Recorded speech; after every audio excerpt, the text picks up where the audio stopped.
Those below that line are 30%, one in every three. And they say that those above it, the greatest majority are vulnerable. If there is any slight shock, then immediately they plunge below. That is the real situation that our country should be grappling with.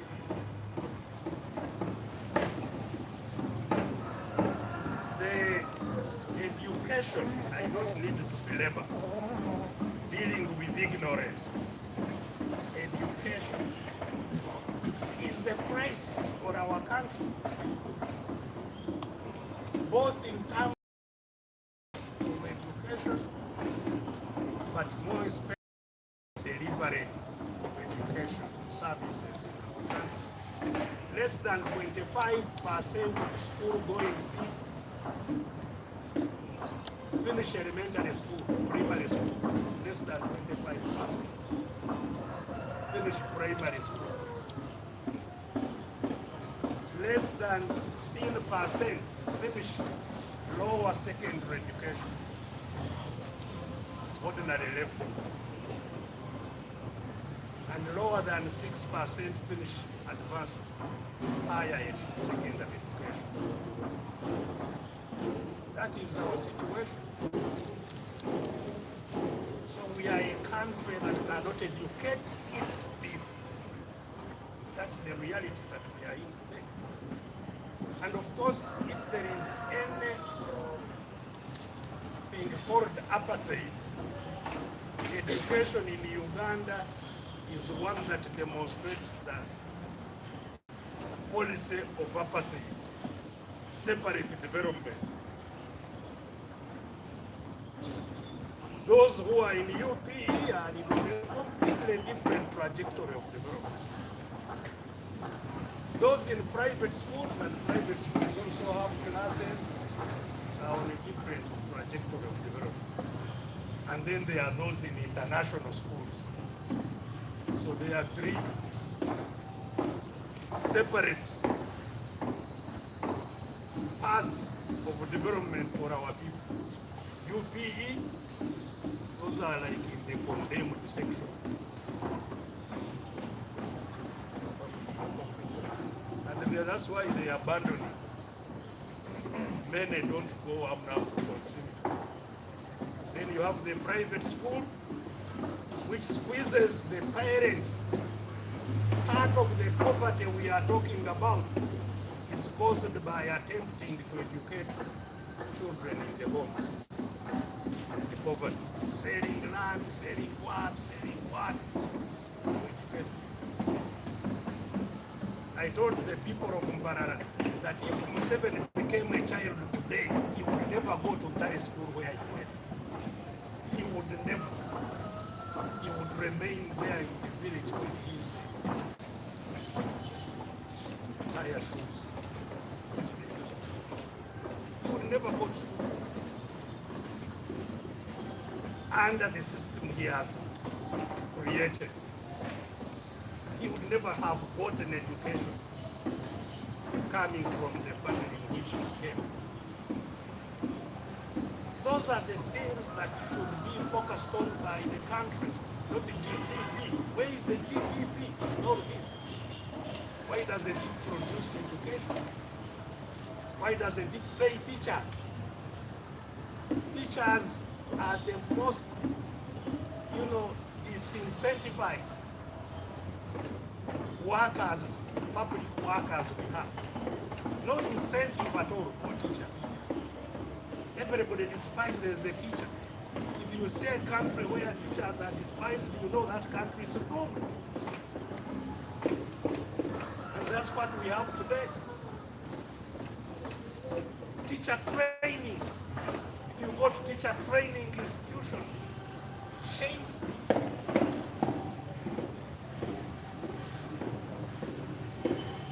So again, just putting the context of their celebrations.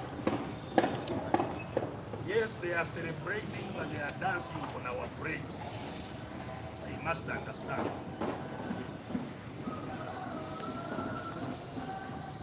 A child in UPE, we have talked about this very, very times. A child in UPE in the city gets a capitation payment of money from government of 10,000 for a year to educate a child. In the villages it is 7,000. $2 to educate our children for a year. And you are in Kororo celebrating, killing the children of Uganda.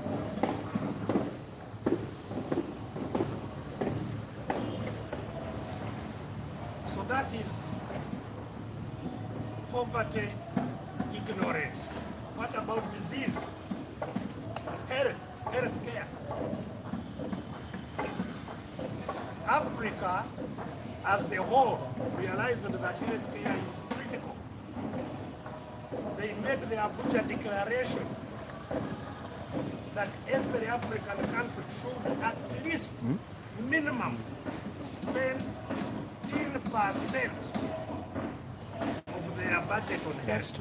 Minimum 15%. Only 2 countries have so far hit that target at some point. That is South Africa and Cape Verde. The rest of the Africans wallowing in terrible health care situation. In Uganda, we don't have anything called health care system at all. We don't. None of you media people has a health care file somewhere in our health care system. A file that follows your health. To know when you need, if you are a lady, when you need a pap smear, and they invite you, it's your time to do a pap smear. It's your time to do a mammogram, to check your breast to see whether it's all right. It's your time to do a test for your prostate. It's your time to take this immunization because there is somebody following your health. Health care is not about treating the sick. Health care is to ensure people remain healthy. We don't have anything like that in this country. Zero. The only children under 5, and that's where health parameters are critical because they follow you through life. Children under 5, only 32%, and I told you these percentages are also fake. Definitely much less, I believe. But the official record is that only 32% of children under 5 were registered at birth. In other words, the greatest majority of children in Uganda are not known by the state actually. They are not in the, they were not born. 5 deaths of every 100,000 births. You have less than 5. We are still in the hundreds ourselves. Die. You know? These are the matters on which they should count. Why should our women still be dying? Not talking about factories. Whose factories are you talking about? Chinese, instead of making the things in China, they are making them here. All right. So you make, but where does the tax go? Because this is where they are the real. What's the situation of people?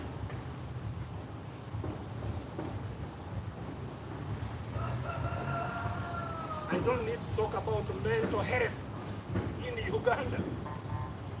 You know, again, another stark reminder of what our system and our country is. Healthcare, mental health. You saw recently, government figures themselves, that 14 million people are mentally ill. This was official. And again, take those numbers with a bit of care. So we live now in a country of mad people, mentally ill people. A lot of it caused by depression. Depression because of the stressful situations in which we live. Depression. All this is avoidable. That is where the discussion ought to be.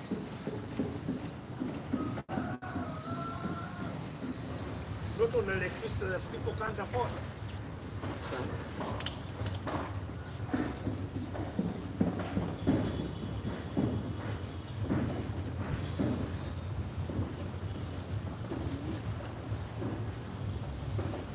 One of the things, apart from ignorance, disease, and poverty, one of the things that obviously impacts our people significantly are habitations, where they live, homes, houses. You know, what is the housing situation of our people? Up to now, 40 years of the wise leadership of Mr. Museveni.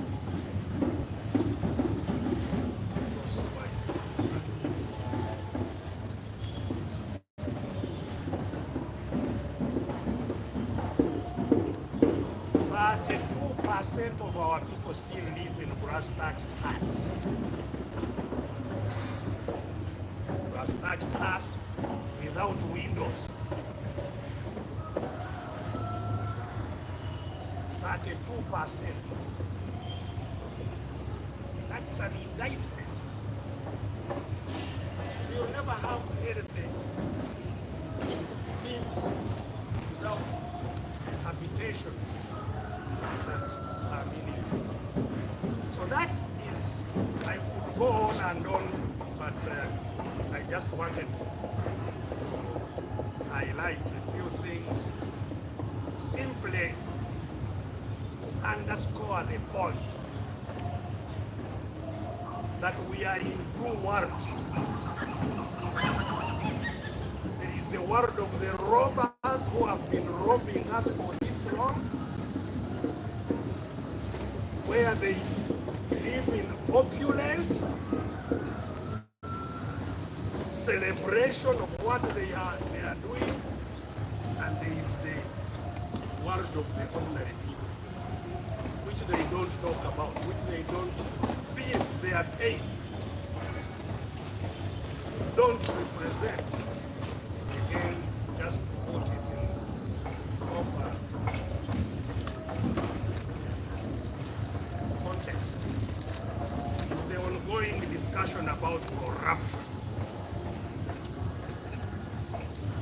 Because I'm sure again you have seen a lot of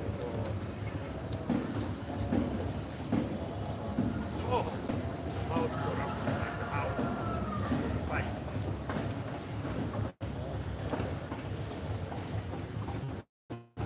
And even Mr. Museveni shamelessly trying to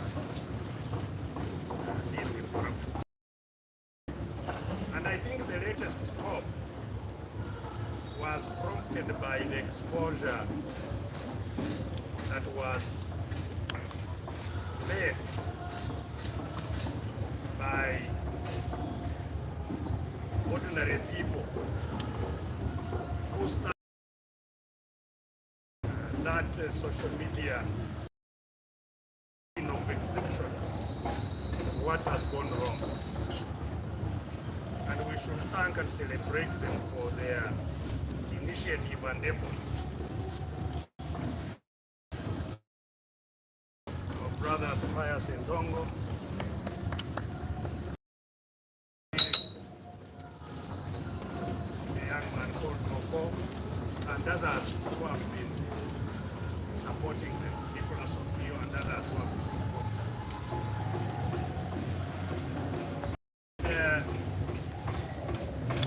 Exposure it has revealed to us has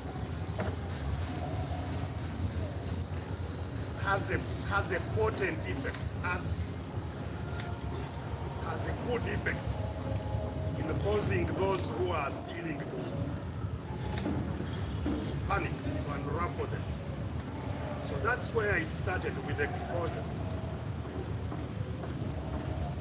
And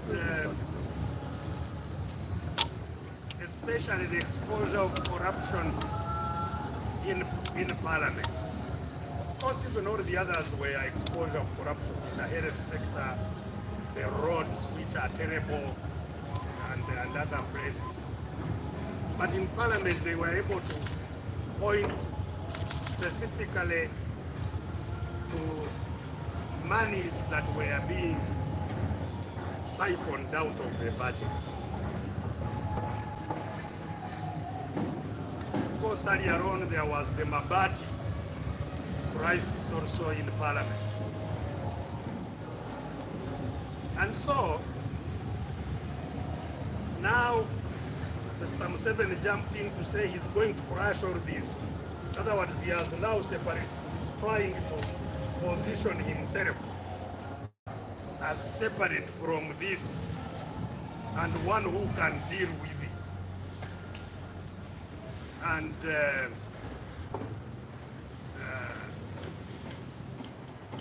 we need to contextualize what is going on there. So first, corruption, I would categorize it in two areas. There is, first of all, official, institutional corruption that we should, which is even more dangerous than the private corruption. Actually thrives on that official type of corruption. And Museveni has been leading both the official and the private corruption. He is the architect, is the constructor of the corruption system in Uganda. And he's the promoter. He promotes what he constructed and defends it. So that's why we are in a very difficult situation. Because at the very pinnacle of power is where the problem actually comes from, grows from, and spreads to other places.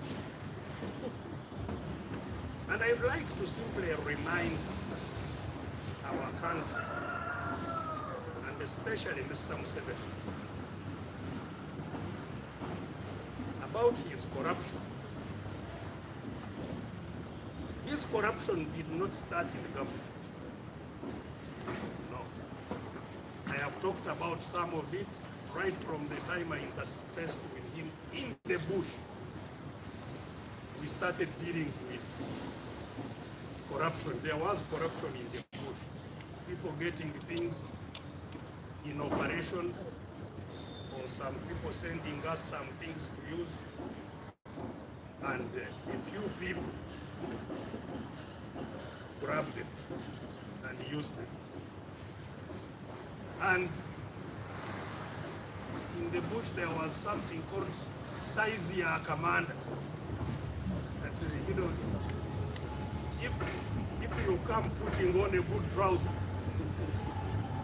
say, hey, you navaa nini? Toa, hiyo ni size yangu. I was teasing. You remove remove your trousers and give it to him because he said, that's my size. Whatever good thing you have, they grab it.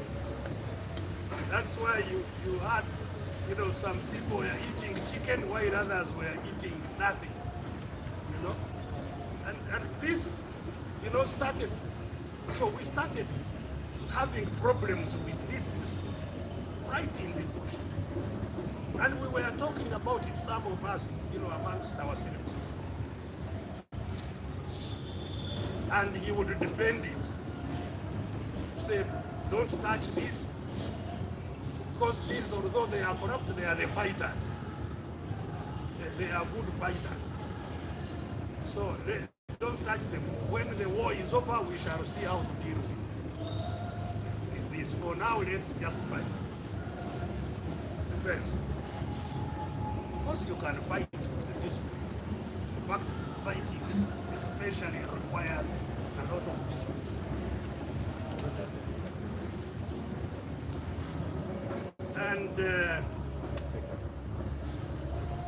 And of course, at that time, accountability indeed was something unheard of. Largely because of the nature of operations. But even after accounting for NRM resources, what was collected from our supporters and how it was used in NRM accounts, nobody in NRM, and I'm talking about this with a lot of authority. And this is what later on spread to the devil, the NRA, and the UPDF. And that's how the war in the north lasted 20 years. Because it became an industry for self-enrichment. On the one hand, there is what they call operation fund, operation money for commanders, which is not accounted for.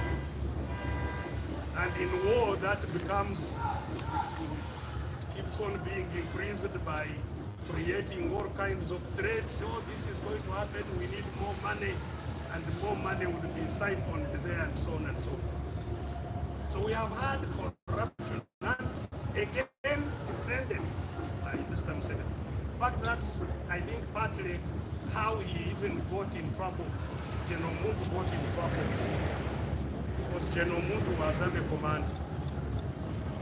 And General Muntu thought, that among other things, he was in charge of discipline. And he would arrest some officers and get in trouble because of that. And I think that's why he ended up where we are. So this corruption is not from Museveni, the architect, is not a new thing. And when we got into government, that's why he moved quickly to capture the institutions, all institutions. Because you can't have accountability unless you have institutions that function. We went in and captured all the institutions.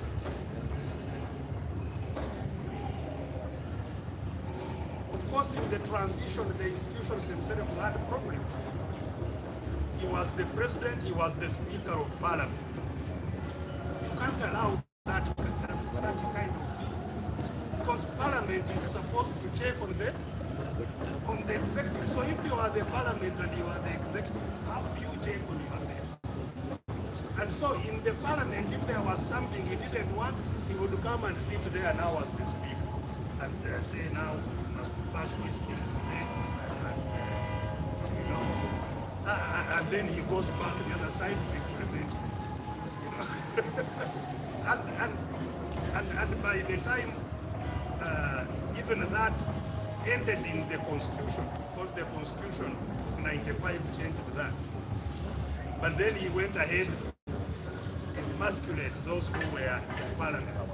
And that emasculation of Parliament has been going on until now. The Parliament is officially a rubber stamp. Absolutely. There was a period of a bit of struggle after the 95 Constitution. But that struggle has ended very, very firmly in his favor. I think what happened last week when he took back the budget, if there was anybody in doubt, he must have confirmed that there is no balance, absolutely nothing. Just the house and some people there collecting some allowances, but nothing. No balance. All this is official corruption. This one, so I was saying there is official and private corruption. It's official, you know. Then he went into the privatization exercise, which everybody remembers.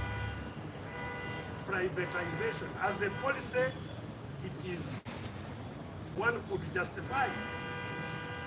But how it was implemented was not privatization. It was personalization of what was state assets. It was taking them from the public to themselves. That's what was privatized. They called privatization. You all remember the saga of Commercial Bank and Saleh. You know? So again, public assets, all public assets, Uganda Airlines. Uganda Airlines was first of all disemboweled whatever was internal in the ground handling services at Entebbe. Disemboweled. And that was taken again by Saleh and Kutesa, the ground handling of Uganda Airlines. And that's how privatization generally happened. Taking what was public, personal. And that's where also part of the official corruption is the nepotism and cronyism. Nepotism is corruption, you know. You can't serve in a cabinet with your wife, with your other relatives. The relatives he has in a cabinet, he has a number of relatives there in the cabinet. Of course, you had the people like the Kutesa, who are there. Country of 48 million, 46 million. You know? Then of all the soldiers, your son is the one most qualified to be the chief of the defense forces. You know?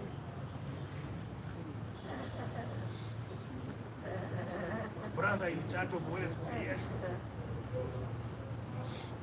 Our in-law has a budget also to promote our exports. I don't know and what, you know.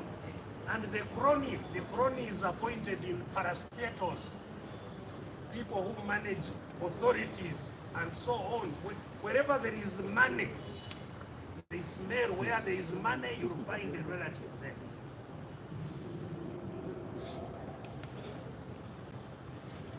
And that, if it is not corruption, what is? Because, first of all the others who are down there, they are looking at him and also implementing what he is doing. And you can't blame them. No, they are learning from what is going on up there. But possibly the biggest source of corruption is the disempowerment of the population whose money is being stolen. That they have no say. You can steal and do whatever and get away with it. People have no say. Whose money you are stealing have no say. Because the say of the public should come at the elections. That's when people should check it. Say, no, you have not behaved well, get out. That has been obliterated completely. So in fact now it's a license. If you are a robber, they have turned it into a license. They say provided you bring something home. You know? So that some people in your home also eat something. If you are not able to get to where they are slaughtering the animal, then you should not be a leader. And so the militarization, commercialization of elections is possibly the worst enemy of dealing with corruption. Because the oversight which should be parliament, in order to get to parliament, you need 500 million at least to enter parliament, which you would have spent. So you actually enter parliament to look for more money for the next election.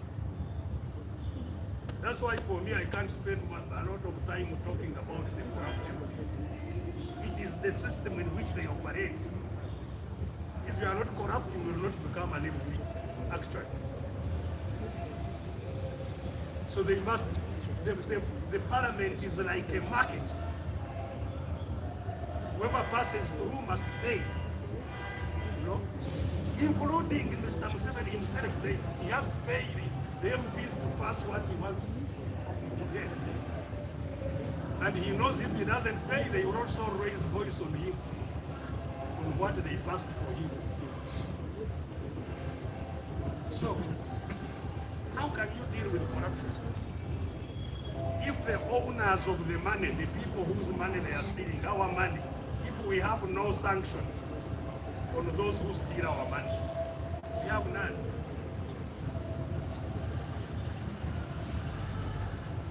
And so once that had been crushed, now the official corruption went into overdrive. At the beginning of the NRA, still Museveni was taking money from the budget, but he would hide it in the Ministry of Defense. There was a special vote there for him, which only the people of defense knew about, which was not accounted, which was only, money would only be released from it expressly on his orders. But once these other systems were completely now dealt with, he now gets it officially from Parliament. That's how this ended year of 2023-24, he spent 802 billion in the State House, while the average money for a district is 30 to 40 billion. So that is corruption. What else is it? You cannot take 802 billion for your home in a highly indebted poor country.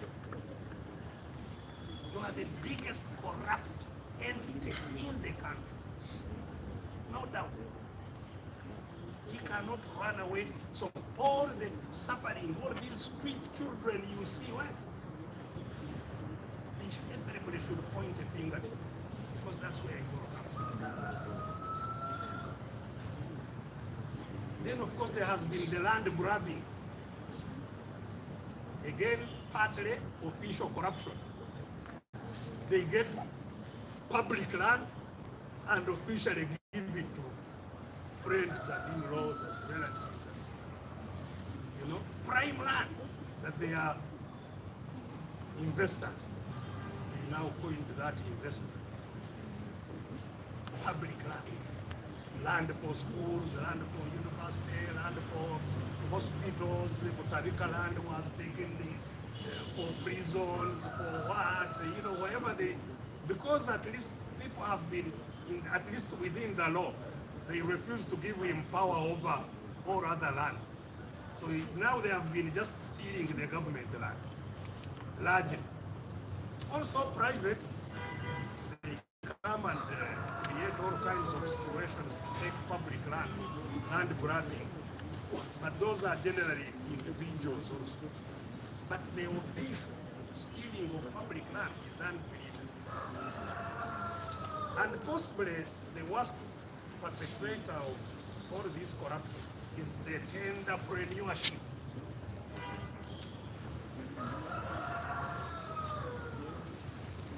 That we have in the country. Every deal is sealed in the State House. every deal. State House is the clearing house of any deal. If you see whether it's a building like this hanging up, you know that State House has a hand. If you see any factory, it was negotiated in State House. If you see any road being constructed, the one who won the tender of the road won it in the State House. To the extent I hear some, now he is the appetite. He tell, now you took the other one yesterday, now wait, let this one now take, this one, the other one take. That is how business is conducted in Uganda. Every investor who wants to invest in Uganda must first find a way of reaching State House. And reaching State House is through the relatives, friends, and so on. So all that and more, again, because of time I can't go in it, but what I want to demonstrate is simply that we cannot talk about corruption later on, dealing with it, ending it, fighting it, without fighting the entity called Museveni and his family. We can't. It's a job.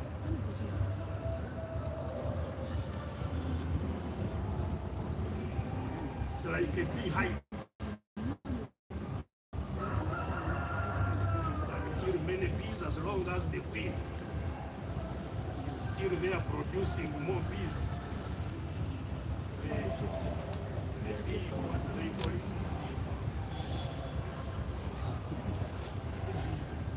Will remain.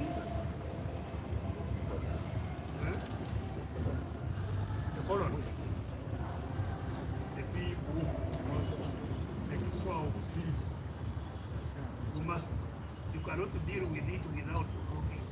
Or the ant here. It's watching in the swamp. It will continue building unless you dig and get where the queen resides. So the queen of corruption is in the State House. That must be made abundantly. And that's why now, indeed, it's a royal, it's like a royal home. It's a royal home with princes and princes. The opulence in the State House is unprecedented. Opulence. Which is again part of official corruption. Opulence. Because why should they? The president of a highly indebted poor country, for example, buy a presidential jet